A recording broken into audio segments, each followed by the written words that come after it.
Good morning class. How are you. आशा करता हूँ कि आप सभी स्वस्थ होंगे और अपनी स्टडी कंटिन्यू कर रहे होंगे। लॉकडाउन के चलते हुए आप घरों में ज़रूर हैं लेकिन अपनी किताबों से दूर नहीं। इसी स्टडी को कंटिन्यू करने के लिए अभी हम अपनी जनरल साइंस की क्लास लेके आ रहे हैं और ये क्लासेस जब से रेगुलर लगेंगी, सामान्य विज्ञान के जितने भी टेस्ट होंगे जो साइंस से रिलेटेड हो, विदाउट साइंस हो, सभी टेस्ट के लिए जो साइंस रहेगी बिल्कुल परफेक्ट रहेगी। सबसे पहले तो मैं एक बार साइंस को क्लियर करना चाहूँगा कि विज्ञान के हमारे माइंड में डाल रखा है कि विज्ञान एक ऐसा विषय है जो कि हमें समझ में नहीं आता। क्वेश्चंस पता नहीं कहाँ से आते हैं, कैसे आते हैं, लेकिन यहाँ पे जितने भी अपने क्वेश्चंस होंगे प्रीवियस ईयर्स के 1/9 सारे के सारे क्वेश्चन एज इट इज ऐसे रहेंगे जो पूछे गए हैं, प्लस आगे पूछने की संभावना है। सबसे पहले हमें इसको समझना है, रटने से साइंस कभी भी समझ में नहीं आएगी। अभी यहाँ पे कोई भी किसी का बेस साइंस का है या नहीं है, कोई साइंस का स्टूडेंट रहा है, किसी ने साइंस पढ़ी है, काफी दिन हो गए स्टडी छोड़े हुए, कोई एक्स सर्विस मैन, कुछ भी हो, केवल और केवल हमें पूरे वीडियो को ध्यान से देखना है, प्लस एक रजिस्टर और पेन हमारे पास होना चाहिए। उसके कारण हम उसको रेगुलर उसी वीडियो के कारण उसी वीडियो पे से हम क्वेश्चन आंसर प्रीवियस ईयर्स के भी सारे के सारे क्वेश्चन करेंगे। ज़्यादा लोड नहीं लेना है। आज का जो टॉपिक रहेगा हमारे पास वो रहेगा ब्लड। यदि हम बात करें ब्लड की बात करें या फिर इसी को हिंदी में बोलते हैं हम रक्त, ये जो हमारा टॉपिक रहेगा, ये कोई भी टेस्ट होए, किसी भी प्रकार का टेस्ट होए, कोई पुलिस का हो, पटवार का हो, रीट लेवल का हो, कैसा भी होए, हर में ये टॉपिक अपनी एक अलग भूमिका रखता है क्योंकि इससे बहुत ज्यादा क्वेश्चंस पूछे जाते हैं। सबसे पहले रक्त क्या होता है।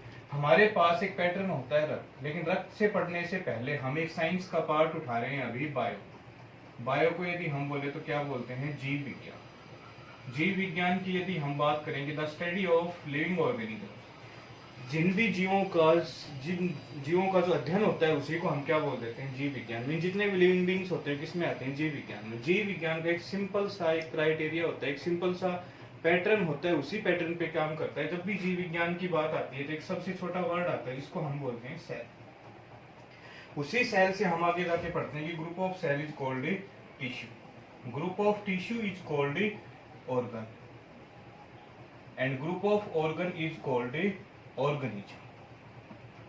यदि हम यहाँ पे ही बात करें कि सेल, टिश्यू, ऑर्गन, ऑर्गेनिज्म, इसी पॉइंट को हम हिंदी में ट्रांसलेट कर रहे हैं कि सबसे छोटी इकाई जो होती है वो क्या होती है, कोशिका। कोशिकाओं के समूह को हम क्या बोलते हैं, ऊतक। ऊतक के समूह को हम क्या बोलते हैं, अंग। और अंग के समूह को हम क्या बोलते हैं, अंग तंत्र, या फिर इसी को हम बोल सकते हैं कि इसी पार्ट का दूसरा पॉइंट हो सकता है हमारे पास क्या होता है, ये शरीर। अब ये दोनों वर्ड्स, यदि दोनों पॉइंट्स की बात करूं तो आपको किसी भी बुक में मिल सकते हैं। अब हमें इसको समझना, एक जनरल एग्जांपल होता है कि हमारे पास कुछ ईंटें रखी हुई थी। अब जैसे हमने ईंटों को जचाना शुरू किया, असेंबल करना शुरू किया, तो देखते ही देखते क्या बन गई, वो एक दीवार बन गई। जैसे ही 4 दीवारें पूरी होती है तो उसको हम बोल देते हैं कमरा, और जैसे ही हमारे पास कमरा पूरा होता है तो सारे कमरे होने के बाद हम उसको बोल देते हैं मकान। ये हमारा जो पैटर्न है, पूरी की पूरी बायोलॉजी या फिर जीव विज्ञान इसी पैटर्न पे निर्भर करती है। डियर स्टूडेंट, ज्यादा लोड लेने की जरूरत नहीं है कि साइंस क्लियर होगी या नहीं होगी। इस पहले वीडियो में आपको ये कंफर्म हो जाएगा कि हमें साइंस आगे समझ में आएगी या नहीं आएगी या क्या रहेगा। इस साइंस की लास्ट में जो हम क्वेश्चन आंसर्स देखेंगे, इसके क्या पढ़ें, इस पे क्या क्वेश्चन आते हैं, उसमें आप क्लियर हो जाएगा कि आपको समझ आया नहीं आया। कि सबसे पहले छोटी इकाई क्या होती है, कोशिका। कोशिका से क्या बनता है, ऊतक। ऊतक से क्या बनता है, अंग। और अंग से क्या बनता है, अंग तंत्र। ये क्वेश्चन एक बार पूछा गया था कि ईंट से मकान बनता है, किसका उदाहरण, ईंट से मकान बनता है। ऑप्शन में क्या था, कोशिका से ऊतक, ऊतक से अंग और अंग से अंग तंत्र। आंसर क्या होगा, कोशिका से अंग तंत्र। क्लियर हुआ। छोटी छोटी ईंटें देखते ही देखते हुए मकान का रूप ले लेती हैं। कैसे कि ईंट से दीवार बनती है, दीवार से कमरे बनते हैं, कमरे से क्या बनता है, मकान। कोशिका से ऊतक बनता है, ऊतक से अंग बनते हैं, और अंग से क्या बनता है, अंग। अब हम अपने टॉपिक पे आते हैं कि हमारा जो टॉपिक है वो क्या रहेगा, ब्लड का। और ब्लड क्या होता है, रक्त। हिंदी में यदि हम ब्लड को बोले तो क्या होता है, रक्त। और रक्त को हम क्या बोलते हैं, सबसे पहला पॉइंट कि मानव शरीर में जो रक्त पाया जाता है, किससे पाया जाता है, वो कौन सी अवस्था में पाया जाता है, तरल अवस्था। सभी को पता होता है कौन सी अवस्था में पाया जाता है, लिक्विड। जब तक ये लिक्विड है हम जीवित हैं, जब इसके क्लोट्स बन जाते हैं, कोगुलेट हो जाता है, तो क्या होता है, सर्कुलेशन बंद हो जाता है, और उसी को हम क्या बोलते हैं, ब्लड सर्कुलेशन बंद होते ही आदमी अभी नहीं रहा। क्या होता है, कौन सी अवस्था में पाया जाता है, तरल। दूसरा, हमें पता होता है कि रक्त में क्या होती है, आरबीसी होती है, रक्त में डब्ल्यूबीसी भी होती है, और रक्त में प्लेटलेट्स भी होती है। आरबीसी लाल रक्त कणिकाएं, डब्ल्यूबीसी श्वेत रक्त कणिकाएं, प्लेटलेट्स को बोलते हैं बिंबाणु। तीनों से मिलके बनता है। तो हमने अभी पढ़ा है कि जो कोशिकाओं का समूह होता है उसे हम क्या बोलते हैं, ऊतक।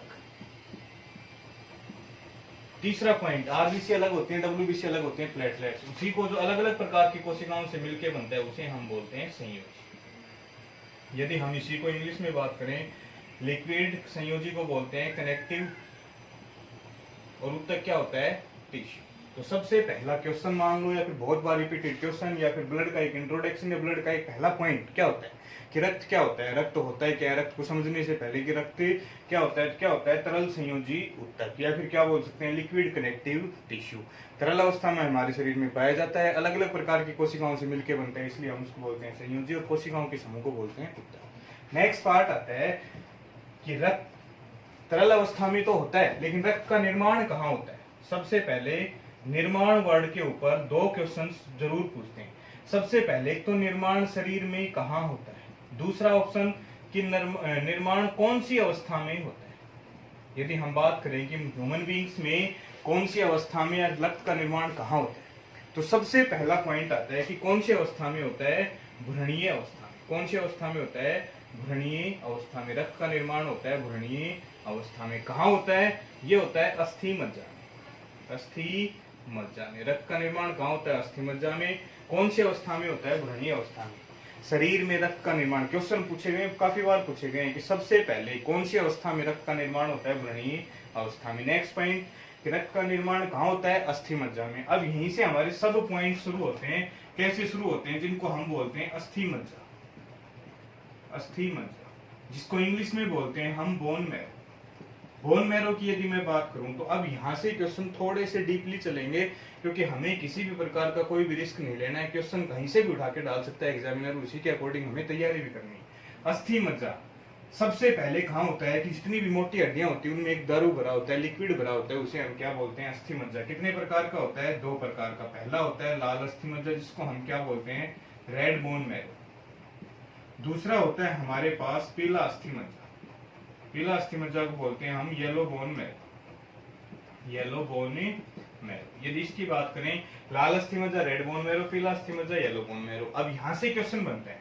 सबसे पहले क्वेश्चन अस्थि मज्जा, देखो यहीं तक हम कितने क्वेश्चंस क्लियर कर चुके हैं 3 पॉइंट्स में। रक्त क्या होता है, तरल संयोजी ऊतक। नेक्स्ट पॉइंट, रक्त का निर्माण कहाँ होता है, अस्थि मज्जा में। नेक्स्ट पॉइंट, रक्त का निर्माण शरीर की कौन सी अवस्था में होता है, भ्रूणीय अवस्था में। नेक्स्ट पॉइंट, अस्थि मज्जा कहाँ स्थित होता है, हड्डियों के मध्य।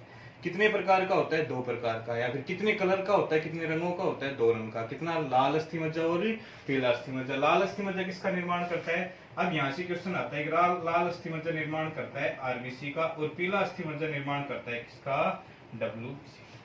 क्वेश्चन, लाल अस्थि मज्जा किसका निर्माण करता है, आरबीसी लाल रक्त कणिकाओं का। पीला अस्थि मज्जा किसका करता है, डब्ल्यूबीसी का। नेक्स्ट पॉइंट आता है कि रक्त के कितने भाग होते हैं। रक्त के 2 भाग होते हैं। पहला होता है प्लाज्मा, और दूसरी होती है क्या, कणिकाएं। दूसरी होती है कणिकाएं।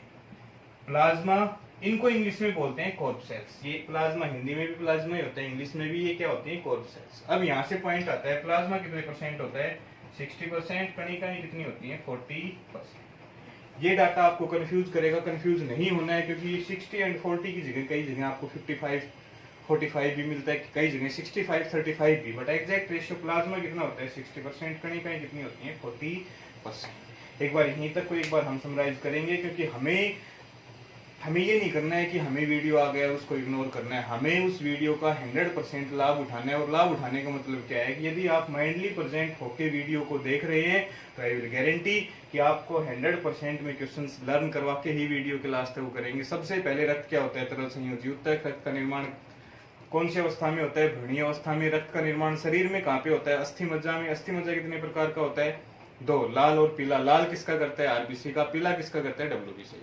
रक्त के कितने भाग होते हैं, रक्त किन किन से मिलकर बनता है, रक्त में क्या क्या होते हैं। 2 भाग सबसे मोस्ट इंपोर्टेंट होते हैं। कौन कौन से, प्लाज्मा और कणिकाएं। प्लाज्मा कितना होता है, 60%। कणिकाएं कितनी होती हैं, 40%। नेक्स्ट अब हम उठाएंगे प्लाज्मा, कि रक्त में जो प्लाज्मा होता है वो 60% होता है। उस प्लाज्मा की वर्किंग क्या क्या होती है, प्लाज्मा के ऊपर क्या क्या क्वेश्चंस कंपटीशन में अभी तक पूछे गए हैं या क्या क्या पूछे जा सकते हैं। तो हमारे पास हो गया प्लाज्मा, प्लाज्मा के आगे हम डाल देंगे 60%। तो सबसे पहला पॉइंट आता है कि प्लाज्मा किन किन से मिलके बनता है। तो पहला पॉइंट आता है कि प्लाज्मा में सबसे पहले क्या होता है, वाटर होता है। वाटर की यदि मैं बात करूं तो क्या होता है, पानी होता है। कितना होता है, 90%। दूसरा, प्लाज्मा में प्रोटीन्स होते हैं, कितने होते हैं, 7%। और प्लाज्मा में ग्लूकोज होता है, कितना होता है, 3%। अब हमारे पास पॉइंट एक है, हमने केवल क्या पढ़ी है, कंपोजिशन पढ़ी है कि प्लाज्मा में होता क्या क्या। सबसे पहला पॉइंट, पानी, प्रोटीन, ग्लूकोज। पानी कितना होता है, 90%, प्रोटीन 7 और ग्लूकोज। तो सबसे पहला पॉइंट यहीं से आता है, पहला कंफ्यूजन यहीं से आता है कि प्लाज्मा, रक्त में प्लाज्मा 60, प्लाज्मा में पानी 90। ये दोनों डाटा कई बार स्टूडेंट्स कंफ्यूज हुए हैं, प्लस गलत भी करके आए। जैसे क्वेश्चन आ गया, रक्त में प्लाज्मा की मात्रा कितनी होती है, तो रक्त में प्लाज्मा की मात्रा 60% होती है। सिंपल सी बात। प्लाज्मा में पानी की मात्रा कितनी होती है, 90%। आप क्वेश्चन में देखोगे तो ये दोनों ऑप्शन दोनों क्वेश्चन में मिलेंगे, और हम वहां जाके कंफ्यूज हो जाते हैं कि 60 होगा या 90। 60, रक्त में प्लाज्मा 60 है, प्लाज्मा में पानी 90 है। दूसरा क्वेश्चन कि रक्त तरल अवस्था में किसके कारण होता है, ऑप्शन दे दिया कणिकाओं के कारण या प्लाज्मा के कारण। तो किसके कारण, प्लाज्मा के कारण। रक्त तरल अवस्था में प्लाज्मा के कारण क्यों होता है, क्योंकि प्लाज्मा में पानी होता है, कितना होता है, 90%। नेक्स्ट ऑप्शन, नेक्स्ट अब इसके जितने भी क्वेश्चंस करेंगे हम वो अपने डेली लाइफ के एग्जांपल से करेंगे, क्योंकि डियर गाइस जितना डेली लाइफ के या फिर हमारे सराउंडिंग के एग्जाम से कि जितनी ज्यादा साइंस क्लियर होती है कहीं से भी नहीं होती। तो सबसे पहले हमारे घर में पानी आता है, सभी के घर में आता है, पानी आता है। किसी के घर से नल से आ रहा है, मान लो ट्यूबवेल से, कहीं से भी आ रहा है, पानी आता है। जब हमने उस पानी को देखा तो बिल्कुल साफ था, उसमें हमें कोई भी इम्प्योरिटी नजर नहीं आ रही थी, उसमें कोई भी कलर नहीं था, कोई भी डस्ट वगैरह नहीं थी। जब हमने उसके लैब टेस्ट करवाए तो हमने देखा कि उसमें कुछ न कुछ अशुद्धियां हैं। कब पता चला, जब लैब टेस्ट हुआ। तो पानी के साथ कुछ न कुछ अशुद्धियां हैं। मीन्स यदि हम यहाँ से ही बात करें, देखो इस एग्जाम्पल को बिल्कुल बेस से समझना। एक बार फिर से मैं बता रहा हूँ कि हमारे घर में पानी आता है, सभी के घर में आ रहा है। पानी को जब हमने देखा तो बिल्कुल हमें साफ नजर आ रहा था, लेकिन हमने जब उसके लैब टेस्ट किए तो हमें पता चला कि उसमें बहुत सी अशुद्धियां हैं। अब यहीं से हमारे पास क्वेश्चन उठाते हैं इन्हीं पॉइंट्स को, थोड़ी देर के लिए साइंस से बाहर आके। अशुद्धियों को जगह किसने दी, पानी में। पहला पॉइंट कि अशुद्धियां किस में पाई जाती हैं, पानी में। अशुद्धियों को जगह किसने दी, पानी में। अशुद्धियां किसके साथ मिलके आती हैं, पानी में। कैसे भी घुमा के क्वेश्चन पूछ ले, आंसर हमारा वही रहेगा। दूसरा, अशुद्धियों को लेके कौन आया, पानी। नेक्स्ट पॉइंट, अशुद्धियों को आगे भी कौन लेके जाएगा, पानी। तो यदि हम पानी की जगह हम डालें, क्या डालें, प्लाज्मा, और अशुद्धियों की जगह हम क्या डाल दें, कणिकाएं, तो हमारे सारे के सारे प्रश्न यहीं पे सोल्व हो जाते हैं। क्या कि कणिकाएं रक्त के कौन से भाग में पाई जाती हैं, प्लाज्मा के। दूसरा क्वेश्चन, कणिकाओं को एक साथ बांधे कौन रखता है, प्लाज्मा। तीसरा क्वेश्चन, संपूर्ण शरीर में कणिकाओं को लेके कौन जाता है, प्लाज्मा। रक्त का ट्रांसपोर्टेशन में कौन हेल्प करता है, यहीं से क्वेश्चंस क्लियर हुए। अब मैं प्लाज्मा के जितने भी क्वेश्चंस हैं जो आए हुए हैं, आ सकते हैं, या फिर जितने भी इंपॉर्टेंट क्वेश्चन है वो क्लियर कर रहा हूँ। सबसे पहले, प्लाज्मा में पानी कितना होता है, 90%। रक्त को तरल अवस्था में कौन लेके आता है, प्लाज्मा। कणिकाओं को संपूर्ण शरीर में स्थानांतरित कौन करता है, प्लाज्मा। कणिकाएं शरीर रक्त के कौन से भाग में पाई जाती हैं, प्लाज्मा में। तीनों कणिकाएं, आरबीसी, डब्ल्यूबीसी, प्लेटलेट्स को एक साथ इकट्ठा कौन रखता है, क्लियर हुआ। अब हम आते हैं कि प्लाज्मा क्लियर होने के बाद हमारे पास रक्त, प्लाज्मा दोनों चीजें क्लियर हुई हैं। अब हमारे पास शुरू होती हैं क्या, कणिकाएं। और कणिकाओं की यदि मैं बात करूं कि कणिकाएं जो हमारे पास होती है, ये हो गई हमारे पास, हमने डाली कणिकाएं। कणिकाएं होती है कॉर्पसेल्स, हम आगे लिख देते हैं 40%, कंफ्यूज नहीं हो। कणिकाओं को पढ़ने से पहले सबसे पहले हम एक रे डायग्राम बनाएंगे। उनका रे डायग्राम का मतलब क्या है कि हम उस डायग्राम से समझ जाएंगे कि कितने प्रकार के। सबसे पहले हमारे पास आती हैं RBC, red blood corpuscles. Hindi में हम बोलते हैं इनको, क्या बोलते हैं, लाल रक्त कणिकाएं, लाल रक्त कणिकाएं। दूसरा आता है हमारे पास WBC, इनको हम बोलते हैं श्वेत रक्त कणिकाएं, श्वेत रक्त कणिकाएं। तीसरा ऑप्शन आता है हमारे पास आता है, इसको हम बोलते हैं प्लेटलेट्स,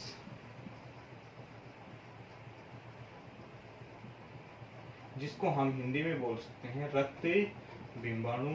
प्लस इसका एक चीज और भी हमें ध्यान रखनी है कि कलर के हिसाब से इनका कलर येलो होता है, तो इनको हम पीली रक्त कणिकाएं भी बोल सकते हैं, पीली रक्त कणिकाएं।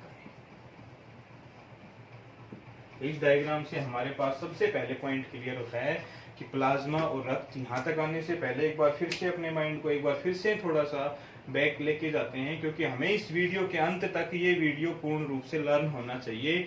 सबसे पहले रक्त, तरल संयोजी ऊतक। रक्त का निर्माण शरीर की कौन सी अवस्था में होता है? भ्रूणीय अवस्था में। नेक्स्ट पॉइंट, रक्त का निर्माण शरीर में कहाँ होता है? अस्थि मज्जा में। अस्थि मज्जा कितने प्रकार का होता है? 2, लाल और पीला। लाल किसका निर्माण करता है? आरबीसी का, लाल रक्त कणिकाओं का। पीला किसका करता है? डब्ल्यूबीसी का या फिर श्वेत रक्त कणिकाओं का। नेक्स्ट पॉइंट आता है कि रक्त के कितने भाग होते हैं? तो रक्त के 2 भाग होते हैं, प्लाज्मा, कणिकाएं। प्लाज्मा 60%, बड़ा भाग प्लाज्मा, कणिकाएं 40%। रक्त का छोटे वाला भाग कौन सा होता है? कणिकाएं। कितने परसेंट होता है? 40। हमने प्लाज्मा को उठाया तो प्लाज्मा में सबसे पहला पॉइंट पानी 90%। रक्त को तरल अवस्था में कौन लेके आता है? प्लाज्मा। संपूर्ण जितनी भी कणिकाएं होती हैं उनको एक साथ बांधे कौन रखता है? प्लाज्मा। नेक्स्ट पॉइंट, संपूर्ण शरीर में कणिकाओं का स्थानांतरण कौन करता है? प्लाज्मा। नेक्स्ट पॉइंट आता है हमारे पास कणिकाएं। कणिकाएं कितनी होती है? 40%। हमारे पास कौन कौन सी हो गई? RBC, WBC, platelets. आरबीसी क्या होती है? लाल रक्त कणिकाएं। डब्ल्यूबीसी क्या होती है? श्वेत रक्त कणिकाएं। प्लेटलेट्स क्या होती है? रक्त बिंबाणु भी बोलते हैं। कलर येलो होने के कारण क्या होता है? पीली रक्त कणिकाएं। अब हमारे पास जो सबसे इंपॉर्टेंट पार्ट है वो शुरू होएगा, वो होता है हमारे पास लाल रक्त कणिका,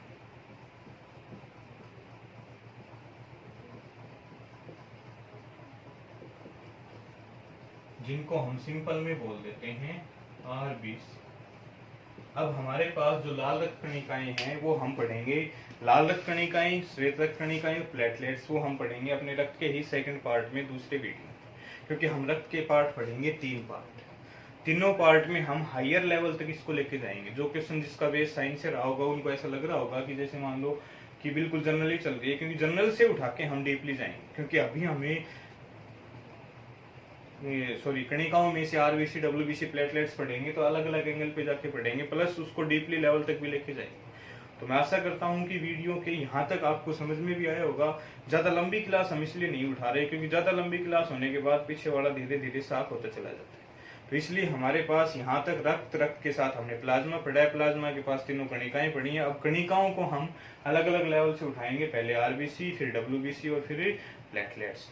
दूसरा जो लेक्चर रहेगा हमारे पास आरबीसी, डब्ल्यूबीसी, प्लेटलेट्स मींस कणिकाओं से रिलेटेड रहेगा। तीसरा जो लेक्चर रहेगा वो हमारे पास कंप्लीट ब्लड ग्रुप के अकॉर्डिंग रहेगा। ब्लड ग्रुप कैसे हुआ था, रेसिस फैक्टर, आरएस फैक्टर, ये सारी चीजें पढ़ेंगे। तो आशा करता हूँ कि आपको ये चीजें क्लियर रही होंगी। प्लस कमेंट्स में आप जरूर बताएं। प्लस जितने भी कैंडिडेट्स जो व्हाट्सएप से कनेक्ट हैं, व्हाट्सएप पे भी अपना कोई भी कमेंट हो या फिर कोई क्वेश्चन हो तो आप डील कर सकते हैं। Thank you.